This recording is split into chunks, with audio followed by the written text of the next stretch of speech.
Iran যুদ্ধ নিয়ে ট্রাম্পের অস্ত্রের মজুদ সংক্রান্ত দাবি কতটুকু সত্যি হতে পারে? বাইডেনকে দায়ী করে কি বলছেন ট্রাম্প? আর বাস্তবতা আসলে কি? তেলের দাম নিয়ে তার দাবি কি পুরোপুরি সঠিক? ইরান যুদ্ধ নিয়ে সম্প্রতি একাধিক দাবি তুলেছেন যুক্তরাষ্ট্রের প্রেসিডেন্ট ডোনাল্ড ট্রাম্প। এর মধ্যে অন্যতম দাবি হচ্ছে সামরিক সরঞ্জাম ফুরিয়ে যাওয়ার উদ্বেগ, যার জন্য তিনি দায়ী করছেন সাবেক বাইডেন প্রশাসনের ইউক্রেনকে অস্ত্র দেওয়ার সিদ্ধান্তকে।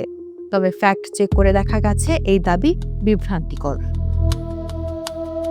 ইরানের সঙ্গে যুক্তরাষ্ট্রের যুদ্ধ ৬ মাসে গড়িয়েছে।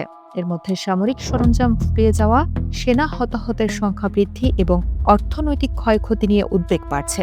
তবে ট্রাম্প এসব উদ্বেগকে প্রাধান্য দিচ্ছেন না। তার দাবি, যুক্তরাষ্ট্রের কাছে প্রয়োজনের চেয়ে বেশি পরিমাণে সামরিক সরঞ্জাম আছে এবং বাইডেন ইউক্রেনকে অতিরিক্ত অস্ত্র দিয়ে দেওয়ার কারণেই তৈরি হয়েছে এই সংকট। তবে বিশেষজ্ঞদের দাবি, ট্রাম্পের কথার সত্যতা সীমিত। Center for strategic and international স্টাডিজের বিশেষজ্ঞ মার্ক এফ কানসিয়ানের ভাষ্যমতে, ইউক্রেনকে দেওয়া বেশিরভাগ অস্ত্র ছিল স্থলযুদ্ধের উপযোগী, যেমন সাঁজোয়া যুদ্ধযান, ট্যাঙ্ক ও কামান। কিন্তু ইরান যুদ্ধ মূলত চলছে আকাশপথে, যেখানে ব্যবহার হচ্ছে প্যাট্রিয়ট, টমাহক ও জেএএসএসএম এর মতো ভিন্ন ধরনের ক্ষেপণাস্ত্র। এসব অস্ত্রের সামান্য অংশই আগে ইউক্রেনকে দেওয়া হয়েছিল। তেলের দাম নিয়েও ট্রাম্পের বক্তব্যে খানিকটা অমিল রয়েছে। তার দাবি, তেলের দাম অনেক কমেছে।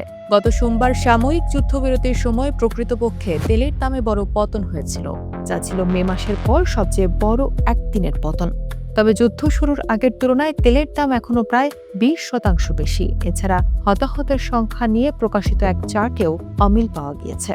ট্রাম্প তার বর্তমান মেয়াদের সীমিত সামরিক অভিযানকে অতীতের ভিয়েতনাম, ইরাক ও কোরীয় যুদ্ধের সঙ্গে তুলনা করেছেন, যেখানে কিছু সংখ্যায় সামান্য অসঙ্গতি রয়েছে এবং নিজের মেয়াদের কিছু হতাহতের ঘটনা বাদ দেওয়া হয়েছে বলেও অভিযোগ উঠছে।